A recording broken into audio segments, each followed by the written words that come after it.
Hey, Jam, do you want to keep talking about the FDA? Are they listening? Probably. But you know what? I'm going to talk about them anyway. I'm going to pick up where we left off. We're going to explore some about red food dye. We're going to talk a little bit about summing up what my perspective on the FDA is and whether or not they're listening. I'm going to speak my mind. Okay, sounds good. It's very interesting, the previous one. I've been excited about this follow-up. Okay, yay. Let's do it. Well, let's get into it.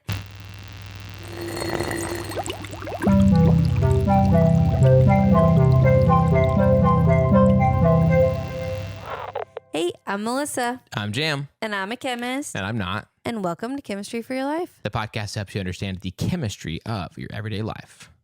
All right, well, before we get into this, I do want to take a minute and to say your hat is really cute, but also I gave a hat just like that, the embroidered Erlenmeyer flask. To Sierra. So my friend Sierra, she said she saw it and was like, I've been meaning to buy one of those. And I said, here, have this one. You're my friend, a real life podcast supporter. She wore it all over Big Bend, and she said it was one of her favorite hats. Wow. And she looks so cute in it. So were you like, and you have to wear it this many times, just kind of the terms of this deal, basically? I just gave it to her. Podcast? I gave it to her, and she really likes it. Nice. I gave it to her, no strings attached. I told her I didn't wear it very often because I feel a little bit, I'm advertising my own podcast kind of thing. Mm-hmm. I'll do shirts and sweatshirts, but hats make me feel like a little bit, have I taken this too far? Uh-huh. And while we were there, we were at Big Bend. You can cross the border into Mexico. Uh-huh. And the border crossing agent said, I love your hat. And Nice. Sierra was like, that's our podcast hat. So it did make me think, should I wear it more anyway? Yeah. Even though it's kind of nerdy to advertise your own podcast. I think what's helpful about it isn't it obvious that it's from a podcast. Yeah. It's like just the flask with nothing else on it. So it does seem just like, oh, do you just like chemistry? Yeah, well, and it's like, yes, she does. She really does. Okay. My old dad hat with the cactus on it that probably everyone has seen me wear blew off, and hers never did. So I think that our hats are high quality. They are. So I just wanted to share that fun fact about the Erlenmeyer flask hat. That is very cool. All right, well, let's get into it. Okay. I might have to sneeze. Hold, please. Was you? I need to get one of those air purifiers. All right. So where we left off last week was me saying that in general, I think that if the FDA says something is bad, it's probably bad. Mm-hmm, mm-hmm. If it says that medicines are good because of the extensive process of, approving medicine, typically if they say medicines are good, I have high confidence in those medicines. But then there are gray areas of things like food additives that don't have any short-term effects, but we might not know the long-term effects yet. And I'm talking 20, 30, 40 years of continued exposure. We don't have a good sample size of people who have experienced that yet. Right. And so there are things that I think in the short term don't have a lot of clear negative effects that it might become clear with time that chronic exposure might have negative impacts. So I have some worry about these relatively new food additives. And this is, like I said, a pretty gray area. For the most part, the FDA's approval processes are pretty rigorous. I just think we're getting into some almost new technology that we just haven't had the time to process through effectively. Also, I'll say that even though I made a joke at the beginning, this whole FDA conversation, I'm coming in with a pretty clean slate. I don't have a strong conspiracy vibe about them or strong man, I love our boys in blue and FDA blue, Yeah, our government officials. Mm-hmm. I don't have either sort of extreme and just blank slate, so it's very fascinating to listen to. I just wanted to say that to the folks at home because I was like, what if they're like, he's made a couple FDA jokes, and it's like, I just am making that because they're just he just likes jokes. A mysterious organization that I don't know much about. Yeah. So, Well, and I tend to think the FDA is trustworthy, and I'll sort of sum that up at the end. But I think in 2025, with as much information as we have access to, you can afford to take things with a grain of salt because you can go look them up, right. For other trustworthy sources. And so one case that, again, I feel is a little gray is red food dye. Mm-hmm. And so in January 2025, the FDA announced that it was going to revoke the authorization of red food dye number 3. And that was in response to a petition in 2022 about color additives. And the reason this case is so interesting to me is the FDA cited 2 things. It cited the Delaney Clause, and then it cited this study that was done in the 90s. So about 30 years ago, red dye number 3 in this research study was shown to cause cancer in rats through a mechanism that's not present in humans. It's a rat-specific hormonal mechanism. Got it. And there has not been any show of any negative health impacts in humans consistently. There's not any sources that say, like, yes, red dye 3 also causes cancer in humans. Got it. Okay. But the Delaney Clause states, I'm just going to read a quote to you from the FDA's website. Okay. Quote, the Delaney Clause, incorporated into the Federal Food, Drug, and Cosmetic Act by the Food Additives Amendment of 1958, requires the Food and Drug Administration to ban food additives which are found to cause or induce cancer in humans or animals, as indicated by testing. Got it. Okay. So even if it hasn't been shown to cause cancer in humans, the or animals means it should have been banned. Got it. And confusingly... So that's a clause that other things have followed, is what you're saying. Like, yes. It's not just existing for food colors. It's like right. Hey, we kind of have this as a safety feature that if it causes cancer in humans or animals, then we're going to... It can't be a food additive. Yeah, got it. Okay. And not just for foods, but also cosmetics. And for some reason, back when this research came out, it was banned from cosmetics. Red dye number 3 has not been allowed to be used in cosmetics this whole time, but it has been allowed to be used as a food additive. That's just so weird. It's weird, right? Yeah. It's like, what loophole got us there? What is it? Just such a nice red? Are people like, come on, look at how good this red looks? Like, well, kind of. I'll talk about some of the consumer response to some of these. So that is kind of what Americans are like. And this is, I will say, FDA America specific. Red food dye has been banned in the United Kingdom for a long time. And this is specific numbers that they've banned? I think they might have banned... I don't remember. I don't want to speak out of turn, but a lot of them. I think not just 3, but I think other ones have been banned too. So what's interesting is I was wondering, why wasn't it banned a long time ago, and why was it banned from cosmetics but not food? Even though I acknowledge that there are limited negative health effects, just based on the letter of this Delaney Clause, it should have been banned.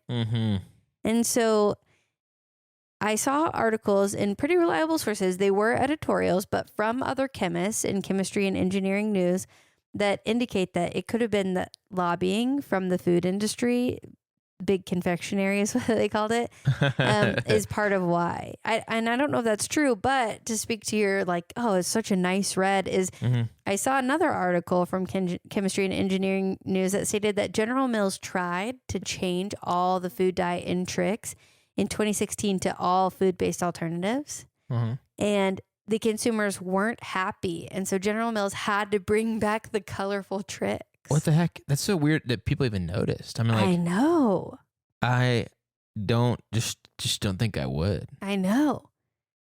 So that speaks to your point of like, is it such a nice dye? I'm like, yeah, maybe the confectionery industry fought it, but also maybe American consumers didn't want it banned really, because honestly, I mean, yeah, it's just like, I want my food just to look so red. I did read one thing that said maraschino cherries were the one exception where red food dye was allowed in the United Kingdom. I was like, oh. How'd that kid? I know. How interesting. Everyone's just like, nah. The cherries need to be incredibly red. Yeah, actually. I don't know if that's true, but it was like, oh, I hope that is kind of a funny tidbit. Yeah. Okay, sorry, I lost my train of thought. Oh, okay. So beyond red dye number 3, which was banned, there are other food dyes that there is pretty good evidence in literature that there are some varying level of health impacts from other dyes. Mm-hmm. So one example is red dye number 40, which has been found to cause DNA damage and inflammation in the colon. And there is a small amount, although not enough for me to feel super confident about this, that there is some evidence that it may impact ADHD symptoms, like worsen ADHD symptoms. I mean, I'm kind of on the fence about it. One meta-analysis, which basically means a paper that goes and looks at all the other research studies and sort of like brings them together, and they control even for publication bias and stuff. They said effects of food colors were notable, but were susceptible to publication bias or were derived from small, non-generalizable, so that means like very specific cases, samples. Renewed investigation of diet and ADHD is warranted. So there are some things that you're like, oh, this actually seems like it's bad, but those aren't banned yet. But they did go back and ban red food dye number 3, which should have been banned, I think, based on the Delaney Clause, but that isn't one that's shown to cause inflammation or DNA damage. Yeah. So there's things like that I'm like, what are we doing, FDA? Yeah, for real. And man, Delaney, we let you down. You tried to warn us. You know, I wonder if that is based on a person or not. I should have looked that up. Yeah. But so I tried to sort of sum up my thoughts with this. And from this 2-part series and everything I've been thinking about the FDA for years. And like I said last time with Francis Kelsey, we have wins at the FDA for sure. And there are a lot of really good oversights at the FDA. And I feel really confident about a lot of things. But it is hard for me to give a blanket just like I trust this or I don't trust it at all. Like I said before, I typically go by if it's banned, it is definitely bad. There are some things, and I would say these are not medicines or vaccines. I trust medicines and vaccines pretty highly from the FDA because I know what trials they have to go through, and they're very rigorous.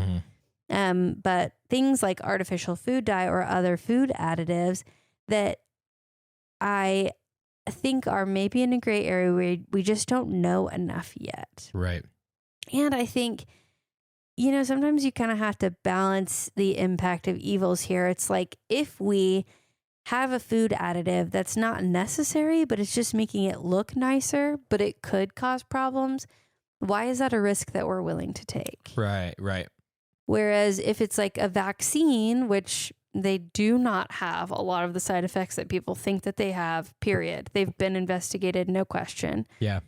But they do have some side effects. They can, but those are very low risk side effects. And the net benefit from them is so huge of protecting our populations that it's like, well, this is a risk that is much more logical, right? Like, oh, the benefit to risk is really high. Whereas something like a potential food additive that may be causing inflammation in colon when we have lots of evidence that people are getting colon cancer younger and younger, that doesn't seem like a risk that I'm willing to take. If you can just color it with something else, then just color it with something else, you know? Yeah, yeah. Just color it with other food-based alternatives, you know? Totally. It's interesting because you talked about how the whole area of food stuff makes sense that like we kind of don't really vet it until we have a reason to or whatever. It's like, obviously we can't, you know, like prevent everything from being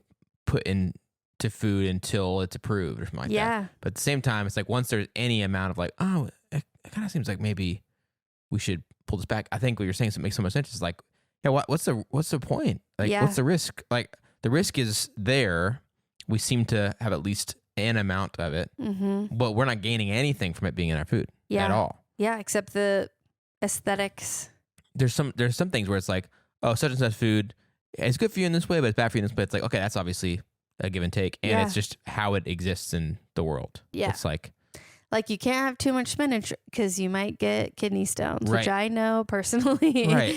Yeah. But that doesn't mean spinach is bad for you. It just means don't eat spinach every day without drinking water. Yeah. And it's like, this is just how the spinach is. Yeah. We don't get to choose. It is just how it is. But like with the red dye 3, it's like, why are we doing that? Yeah, just color it with beets or something. Like I can tell you personally, at least for my vote, I do not care what the color of the food is. Yeah.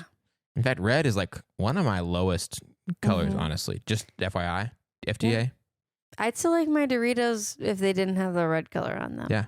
And now that I've learned so much about red dye 40, I'm like, I think maybe we should avoid Doritos till they get rid of that red dye 40. You know what I'm saying? Yeah. If they need any ideas on things that are naturally red, I can help. There's flowers, blood. Ew, blood. No, that's disgusting. I know. There's just things that are naturally red that I'm just trying to help, you know? I don't like it. Okay. Well, kind of going with what you said, that I think that you said if once it's in, if there's any amount of question, we should get rid of it. Well, in a way that we're behind other entities that monitor things like this, I'll just read a quote that I think is really relevant. Okay. So Jim Jones, who is the FDA's deputy commissioner for human foods, said, quote, "We are several decades behind Europeans and our Canadian counterparts because they have legal mandates to reevaluate chemicals that have been authorized." So, end quote. So he's saying, this was at a hearing of the Senate Health Committee. So he's essentially saying other countries are required, once they've approved something, to review it every so often. Yeah. And we don't have mandates to review anything that's been approved. Once it's approved, it's approved. And I think if we did have an ongoing approval process, like, okay, this needs to be updated every 3 years, and if it's not, you can't use it or something like that, that would probably be a much more effective, like, there's questions about red food dye number 40. Let's not pass it, you know? And then that's a much more natural process. But the only reason that they ended up repealing this red dye number 3 was because somebody put in a petition. And so they had to pay attention to that. Got it. Yeah. So that's another place where I think, like, okay, the FDA is only as good as the people who are in charge of it. And currently there's not laws in place that force us to reevaluate these things. And it seems like a lot of the American people just don't really care too much about it. Or, you know, at least they didn't in 2016 when General Mills tried to pull out of the artificial dye game. Yeah. You know? Yeah. So all that to say, I think the FDA is pretty trustworthy to the extent that they can be as a government entity. There are things that I take with a grain of salt and that I'm more conservative on than the FDA is in terms of like food additives, or, you know, I don't do a lot of cosmetics with fragrances because those don't go through processes that are like very rigorous. So I have a few things that I'm like, I don't feel great about the FDA's process on those. Supplements, I'm also a little bit iffy on.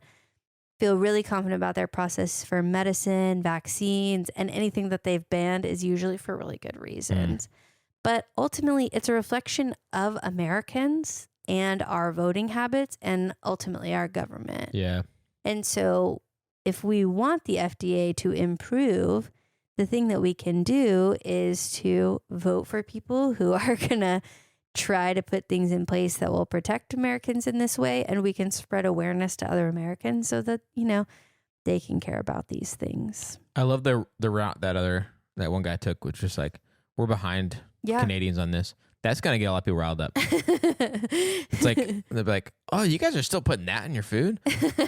In Canada, we're way past that. I think a lot of people are like, no, we're gonna stop. We're about to. Just wait.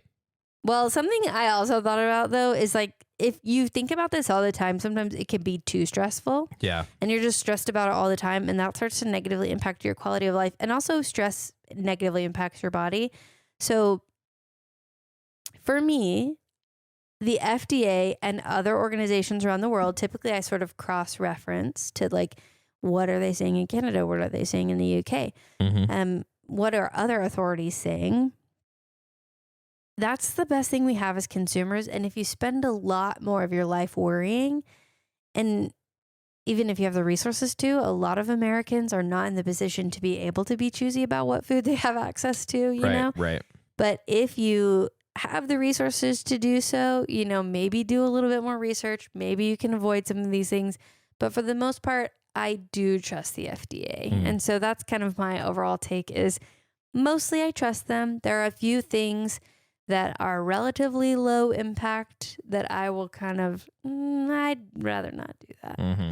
But, and we've talked about that before with alternative to BPA. What does BPA free really even mean? You know, it's just too hard, I think, in a lot of ways for just a government organization to keep up with all of the innovations that chemists are making constantly, that food companies are making constantly. I mean, people are paid to invent every single day. And the FDA is not funded in a way that it is going to be able to legitimately review every one of those things. Right. And they currently are not required by law to do that in an ongoing basis. And so they're not going to because they have limited manpower. So, you know, we're only as good as the government agencies that we create in a lot of ways. And those are going to reflect the values of the American people. So, that's it. Do you have any questions, thoughts, comments? I probably will think of some. I feel like this is such this seems like it could beget such a trove of questions. I do have an idea for the FDA, another one. Okay. Honestly, FDA, I think people will get more interested in what you guys are up to if you just change your name. Rebrand, get rid of the acronym, do something cool, make it something interesting, get a cool new logo. When we've done things about the FDA, I've put their headquarters building in the thumbnail. And I'm like, man, what a boring logo and boring name. It's like people aren't gonna care that much about what they're doing. I'm like, I don't know. I don't know what they should call it. I'll have to think on that a little bit, but just something that I think could help. Yeah. You know? Yeah, and if you're from the FDA and you're listening right now and you have insights that we didn't get, we'd love to hear from you. You know, I mean, who knows? You might have things that you can share. Like, here's why we didn't ban it back then. But from the outside, it's not looking good. Right.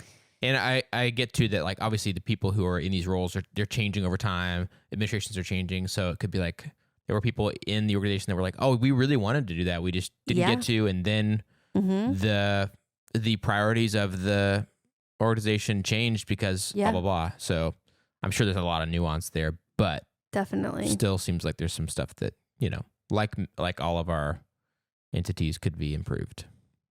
Well, for a little category this week, I read a story. What's your favorite drug?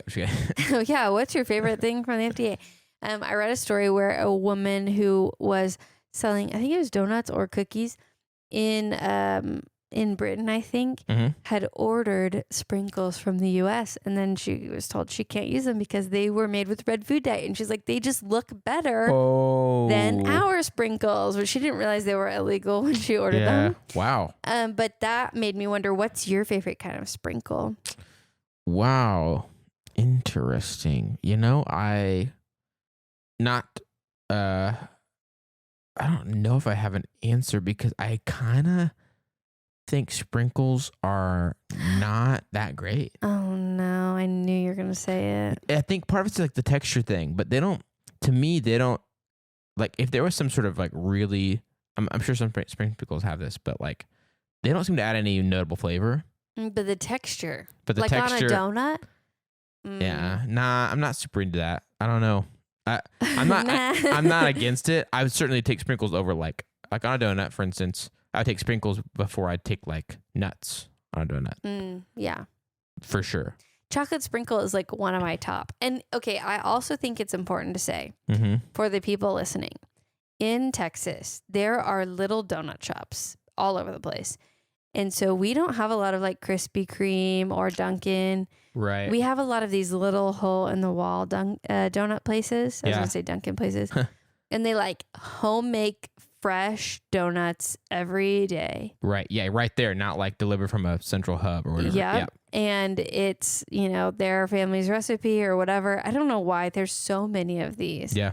And so when I say chocolate sprinkle, I mean like that kind of chocolate sprinkle. Yeah. I mean, I do like that donut. I'm not going to turn it down, but I will just say that the sprinkles don't add a lot for me. Ugh, okay. And I'm sorry. I'm not against the sprinkles. I don't know. I did have a backup question, which is, what is your favorite dyed food? Was that your answer? Those was the chocolate ones from the donuts? So my favorite place to eat a sprinkle is on a chocolate donut. Yeah. It's like most of the time I'm not dying for sprinkles. But if I have a chocolate donut and it doesn't have sprinkles, I'm disappointed. Yeah. Okay. But okay. a lot of other sprinkles I feel kind of whatever about, you know? Yeah. I mean, I can definitely get behind the like visual like stimulation that comes with it. I'm like, this looks great. Also the texture though. And I actually like the long oval ones more than the circle ones. But the circle ones I like on donut holes. So it's very specific. Yeah, it's like a different type of texture that I want on those. Yeah. I do have a funny sprinkle story also. Yes. So I recently made my birthday cake. And it's like very intricate. I did one of those old fashioned piped cakes. They're called, I just thought it, Lambeth cakes. And so I like did these little swipe ups and I put a little big pearl sprinkle. And they were so big, like literally the size of a pearl necklace, that I was like, you can't eat these. They're only for decoration. Okay. If you try, what happens? Like a jawbreaker or something? It's like I tried it and just like it didn't break. And I was like, I'm not going to break my tooth on this. Right. And so I was kind of like judging them. And I had set up a thing to record it and put it on my OChem podcast thing. And I tripped on that cord and it knocked over the bottle. And those pearl sprinkles went all over the floor. And Mason and I were like, how long is it going to take? And he thinks we'll find some when we move out. But I found some it's been over a week. They're everywhere. We had the exact same thing happen with a somewhat large container when I was a kid of little airsoft BBs. That's what he said. Yes. I was like, anytime you try to sweep them up, they roll everywhere. And he goes, this is just like airsoft BBs. We had this large thing. Actually, funny enough, they were red. And with this large thing of them, it had this like handle on top of it. And my friend was like swinging it around. Oh, no. And then it just like the handle broke off. It was like so weird. So then it just like went and then just like went everywhere. No. And we were finding those forever. They went everywhere. Yeah. I mean, in little crevices under the couch, under doorways, just, oh my goodness. Crazy. Well, since you have that hot take on sprinkles, do you want the backup question of what's your favorite dyed food? Yeah. Favorite dyed food. Man.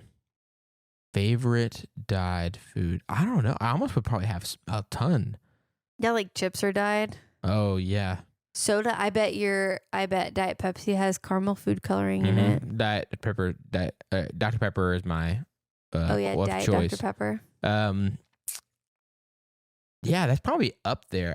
When you're talking about donuts, like I'm a huge, I bet, so my favorite donut is a blueberry cake donut. I would bet that obviously the blueberry is going to help a little on the color, but I'm sure they're using a little blue, a little purple. I don't know. It's so purple, like when you think of blueberry, you'd think blue, but it's like a purple color, which makes me think of the color that like frozen blueberries dye things. Yeah. It just seems kind of even. You know what I mean? You're right. So I just don't know. But if that is artificial, then I love it. That's a good one.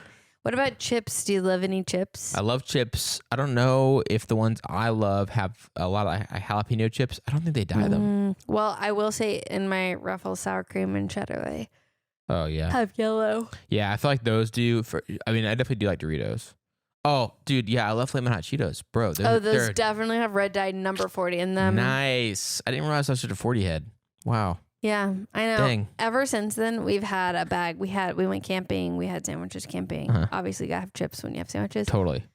And so we have a big bag of red Doritos. And I'm like, I just keep thinking, anytime I look at it, I just keep thinking about red dye number 40. And Mason's offered it to me a few times and I've said no. And I'm like, he's going to ask why. And I just don't want to crush his spirit. But when you read that many articles and then you start to realize like, oh, this is an organic molecule that I have questions, like organic chemistry, carbon-based molecule that I have questions about. It gets into your head sometimes. Right. And even though like we talked about like the risk assessment stuff and it's, at the moment doesn't seem high. Yeah.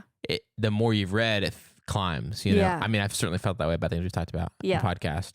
I don't microwave anything plastic anymore. Nope, me neither. Other people in our house do. Yeah. And I'm like, yeah. I don't want to fight this battle, but I'm not going to do it. And I think about our community member, Latila, who works in, I don't exactly remember what it was, but she basically like tests things for how much dissolved particles are in it. And she talked about how she won't keep, after testing that, she won't keep hot plastic water bottles in her car. Yep. Like she won't let plastic water bottles, emergency, just in case bottles stay in her car. She's like, I'd rather we didn't have water than have them have that. So now anytime I leave a plastic bottle, like if I have my water bottle or something in the car, I'm like, my Nalgene is plastic. I'm like, maybe not. Yeah, I already had a metal water bottle, but I also had a plastic one, and I almost only use my metal one now because of that. Yeah. What's about that? Man. I really only use my plastic one hiking now, pretty much. Which in that case, I'm like, it's probably fine. Totally, and it's way lighter weight and easier to use than the other. It holds a lot more. But we did get those silicone water bladders. Oh, nice. They're a game changer. That's awesome. I did recently, when I made my little cake, I did dye some of the icing with pink. And now I'm wondering if there's red 40 in there. But it looks really cute, so I don't care. Yeah, you just gotta have a little 40 occasionally, you know? If I think just of a little treat, you know? If I think of it, I'll post a video of me making it. Maybe people would like that. Oh, that'd be awesome. So, all right. Well, that's it. That's all that I have for us this week. Well, very cool. If you out there, listener, have a question, thought, follow up about FDA, which would be awesome, I'm sure you do, please send those to us on our website at chemforyourlife.com. That's chemforyourlife.com to share your thoughts, ideas, and questions. If you'd like to help us keep our show going and contribute to cover the cost of making it, you can join our super cool Chem community of patrons like Latila, who we mentioned, and help support the show, keep it going, get exclusive cool stuff, behind the scenes look, ad-free feed of the show, monthly coffee hours virtually, hanging out with Melissa and I. Just ways of us saying thank you for making the show possible and keeping it free for everybody else. And we've forgotten to plug a couple times is you get a bonus episode once a month just for you community members that we have a lot of fun recording. Actually, one of our favorite things to do. And so if you can join and help keep the show going, you can do that at patreon.com/chemforyourlife. That's patreon.com/chemforyourlife. But if you're not able to do that, you can still help us by subscribing on your favorite podcast app, rating and writing a review on Apple Podcasts and Spotify, and subscribing on YouTube and leaving a comment over there. All those things help us to share chemistry with even more people, help more people to find the show and learn about the chemistry that's in their everyday life. And on that community episode, we often talk about how's our week going, what's new with us. So if you miss that segment from the podcast, that's where you can hear more about what's going on with us. What kind of like food dyes we're currently eating and our favorites and stuff. Yeah, exactly. That's actually all we talk about is just food dye. This episode of Chemistry for Your Life was created by Melissa Collini and Jam Robinson. Jam Robinson is our producer, and the episode was made possible by those financial supporters in our community.